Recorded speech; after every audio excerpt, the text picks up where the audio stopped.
এই যে দেখছো, এইটা দুধ না, এইটা দুধের অলৌকিক সন্তান। হা হা হা।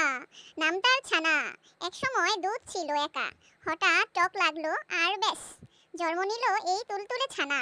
দেখো দেখো কি নরম কি কোমল, একদম মেঘের মতো।